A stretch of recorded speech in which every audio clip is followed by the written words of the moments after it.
Hi everyone, my name is Selina, and my part of the project focuses on the evil representation in traditional games like D&D. So now let's get started.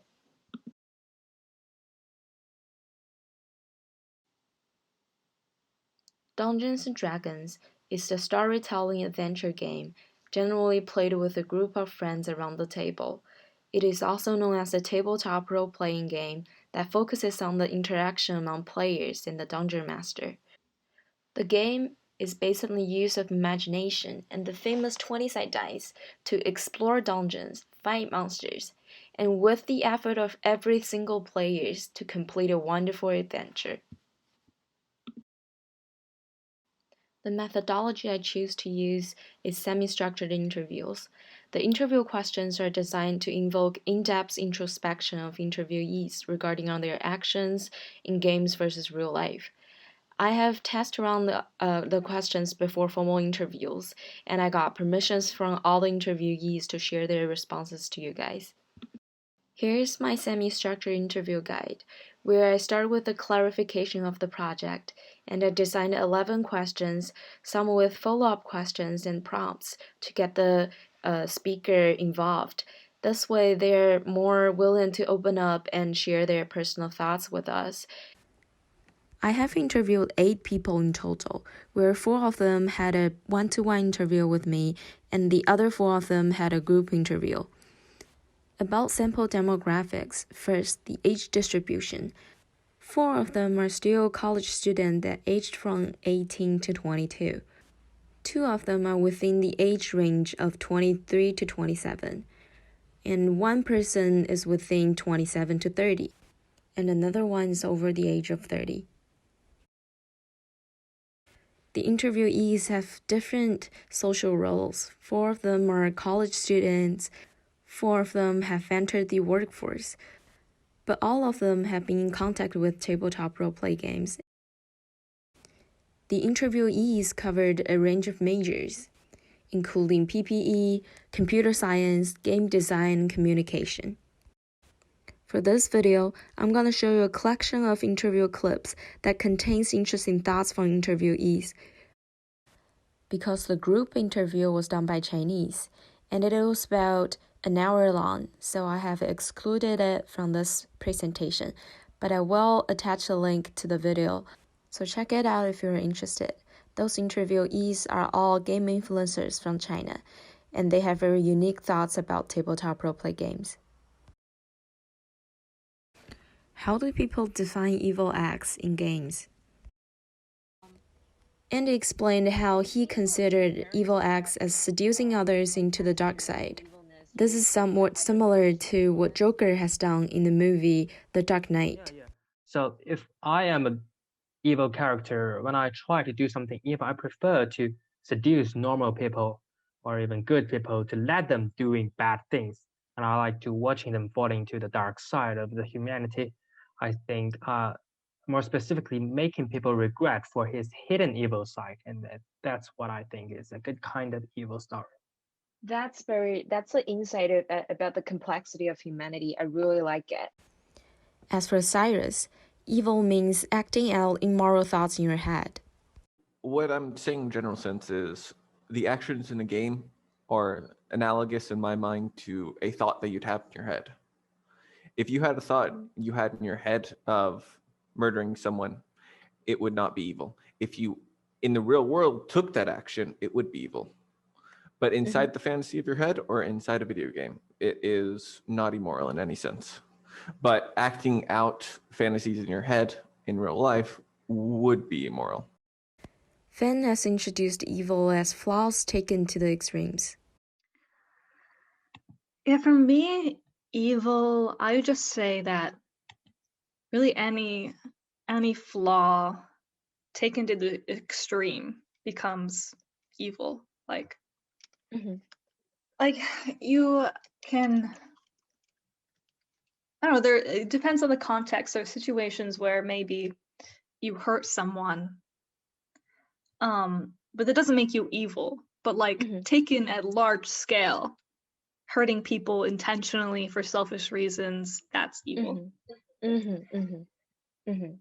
And in terms Then- of whether it's okay Mhm. to or offensive to like do evil things, I think that depends entirely upon the tone of the game and what the players sort of signed up for in playing this game.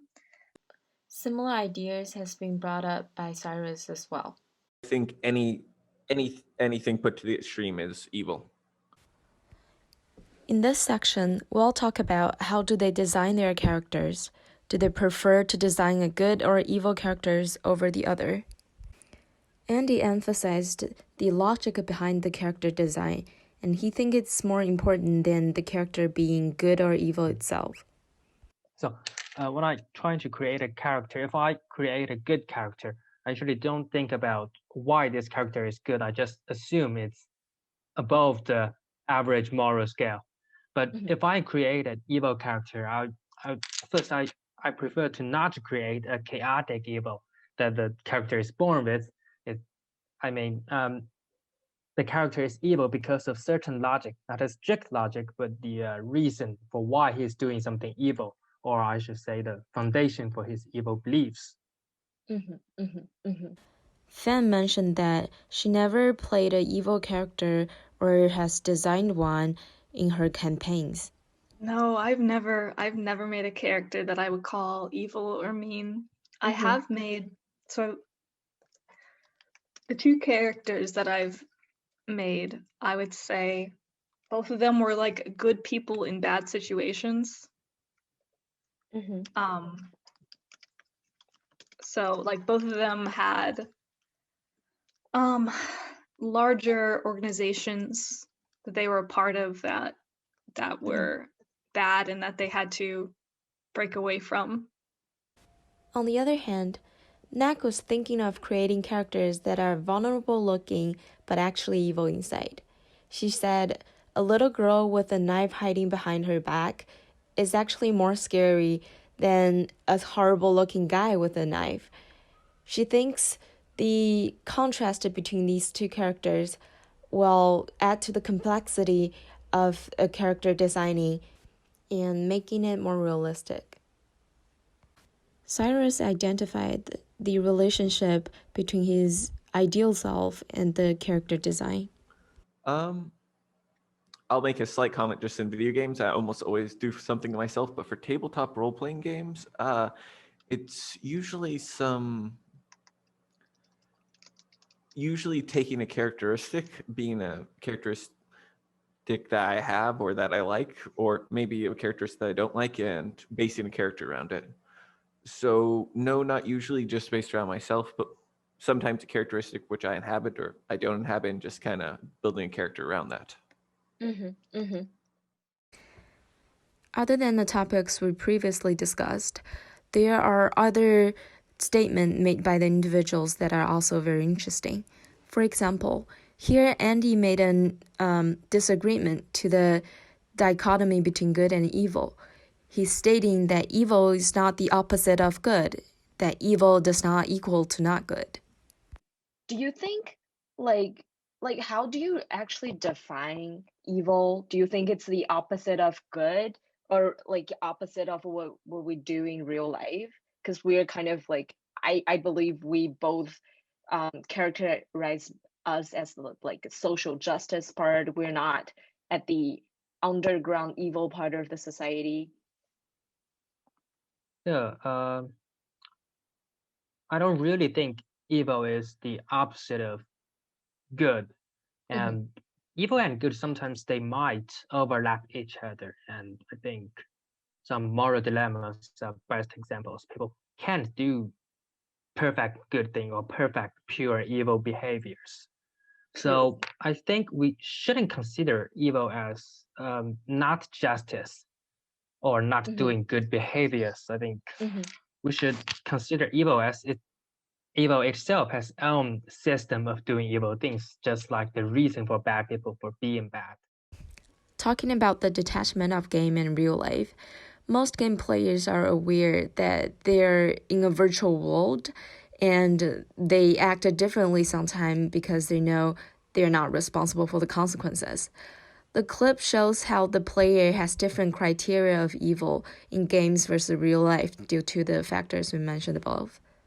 I think, in my mind, the number one driving factor for the reason people will almost always, if they play a game enough time, they're going to be evil in one of their run-throughs, is the fact it's not that just they have no repercussions. The repercussions don't affect anyone. I mean, in the same sense that if we had no laws in society, obviously people would commit more crimes, but a good portion of society wouldn't. But almost everyone who plays a video game enough times is going to act evilly eventually. And I think the main difference maker of the reason that even people who, if there were no laws, would never act evilly in the real world, would act evilly in a video game is the fact that acting evilly there doesn't hurt anyone. Almost all people I interviewed talked about feedback of evilness. They mentioned repercussion of evilness in games versus in real life. And they think the limited feedback on moral decisions from games leads to different criteria of evil in life and games. Here's one example from Andy's response supporting the idea of feedbacks. I think people's feeling about evil in games and in the real world is quite different. And the main difference is whether we can get the feedback not only from ourselves, but also from others. Like in a game, in most of the RPG games, I can go to the house and look into boxes or cabinets looking for some items. And in most of the times, NPC won't do anything to me. And that didn't give me any feedback for my doing evil things like searching others' homes. But if in some games, the NPC will shout or try to drive me out, and this kind of reaction, this kind of rebel makes me feel bad and letting me know that my behavior will hurt other people. And I think this kind of reaction from other people and is the main differences between evil in real game and in the real world. Because in the real world, the reaction is everywhere. We can get feedback from everybody. Yeah, I totally agree. I feel like the immediate feedback from like real life is everywhere, and it's kind of forcing you to notice the evilness in like you realize that you're doing evil and feel guilty about it. Yeah, in the game, if there's no feedback, it will weaken my understanding of what is evil actually. Talking about tabletop role-playing games, most D&D players say they prefer to roleplay good characters versus evil characters. This is simply because being good is easier for them. We have been socialized for years to be a civilized and benign citizen. They expressed curiosity to how evil characters should behave, and they found it hard to act like an evil guy. Some may argue that the easiest way is to be in the middle alignment. For them, good and evil are too extreme and surreal. They believe that humanity is a combination of both, and they think people are fluid between good and evil. To reflect on my project, why was I interested in taking this approach to my project? First of all, as I mentioned before, games are getting more and more important, especially for our generation and the later generations as well. So I think movie and books may not be the only media for evilness to spread. Right now, games might be the fastest way to deliver evil thoughts or moral choices. And I think it's a good time for us to take a look into it. Why do I choose qualitative research versus quantitative? Because I think this is a personal thing to talk about. People answer differently to our questions. If I had given them multiple choices, it would have limited their imagination and limit their freedom to express all their thoughts. Things I learned from interviews that I didn't know before. First, most players managed to separate games and reality well. This is out of my expectation because psychological research has shown that video games might infect people's behavior, that people might act violently in daily life due to what they have done in the video games. However, it doesn't seem to be a problem for my interviewees. Or maybe they did change, but they're unconscious about them, these changes.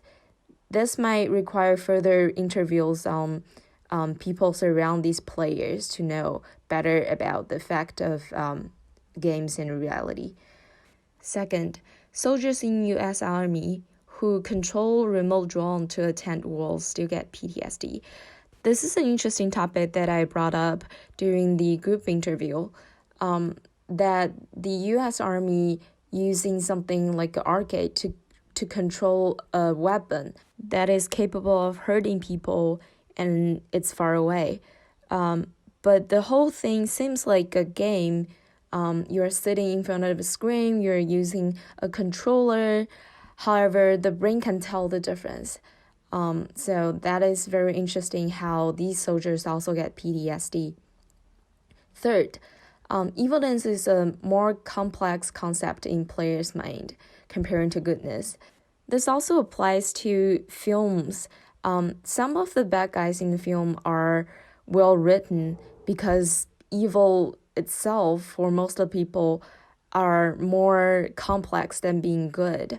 And to bring out this kind of complexity, it is very important to mention it in the character design.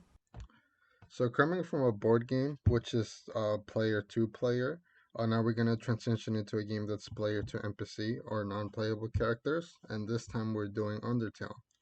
So the main reason that we chose Undertale is because this game challenges the traditional way you play single player games. Normally, you go around getting experience points, killing everyone, and that's how you get up and just beat the final boss in one ending. But this game actually registers and takes account for every single action that you take.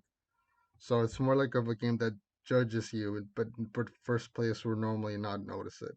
So this game is normally divided into three different paths. You can see we have neutral, which is the normally what the first player will go through, since they will probably kill an NPC and then realize, oh, I probably shouldn't have done that, and then feel guilty for it, and then change their perspective of what they have done. And then we have true pacifist, which is not killing everyone and getting to the true ending of the game. And then we have genocide, which is where you just decide to do as much killing as you can. Something interesting that I want to bring out about this game is the terminology that it has. So, for example, like normally in these types of games, EXP normally stands for experience points, but in this game it stands for execution points. Another interesting point is like level, which is abbreviated as LV. So in this game, they initially say that LV stands for love, an abbreviation for it, but then later on you learn that it stands for level of violence. So I thought it was pretty interesting. Um, so just a few things within the game. It's just a story about a human falling into the underground so world of monsters. So classic villain story. But depending on how you play the game, you can either fight someone that is the evil villain that you're fighting, or you yourself could be the villain, and you're gonna notice it through a few gameplay interactions that they have. Some of the points that I noted over here. So for this, we actually wanted to do a survey of players that have gone through it. Not all of them have gone through all the routes, but it's very interesting to see what are people's reactions when they first go through the game. So here we have the questions that we asked. All of them asking about different things. Some of them are generic, how they feel at the game, what path to take first. But over here to the right, here are the main points that we took, which some of them were actually to be expected. So that's pretty good to know. So here are some highlights. So here we have someone just talking about how they mercilessly killing people was really made them feel like a bad person. So once again, reflecting on that sense of guilt to the players. Here we have another person talking about the game, criticizing them, and just comparing them to this character called Flowey, which, just for quick context, is presented as someone that will help you, but in the end wants to kill you. So he's like the ultimate evil of the game. But if you end up killing everyone, it just shows you how you're even more evil than someone who within the game that wants to kill everyone. Another question. This one talking about a comparison of if a game is able to teach morality. So this is their point of view and what they believe. Another question, choices. killing someone, you just feel horrible. This is, I think this player only went through the pacifist route, so it's very interesting to take note of that. I think it's like a lot of people normally when they play the game, they want to go through all the routes. So I always thought it was interesting. Then this one is talking about different points of view. I actually really like this response a lot because it talks about uh, looking at the game in a very broad view with all the routes in mind, but not that you generally want to do the routes. And this just is continued explanation.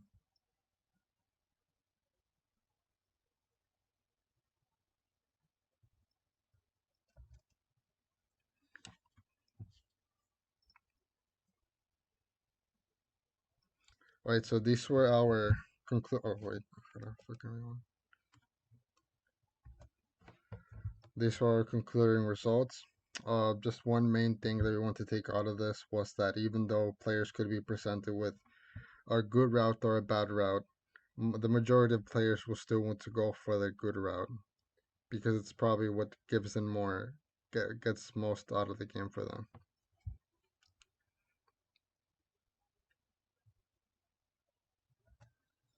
And here are the references that we used specifically on how we develop the surveys and questions. And thank you.